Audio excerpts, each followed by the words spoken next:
Вскакиваете по звонку будильника, как на пожар, а после этого кружится голова, в глазах темнеет, в поле зрения мелькают мушки и по телу ползают мурашки, значит, вашему мозгу не хватает кислорода.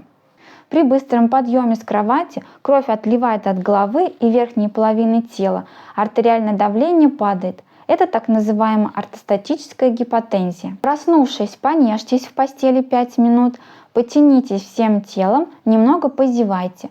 Это поможет активировать мозговое кровообращение. Чтобы голова не закружилась, не делайте резких движений, вставая с постели. Сначала сядьте, затем плавно поднимитесь. Такой подъем пойдет на пользу вашим сосудам.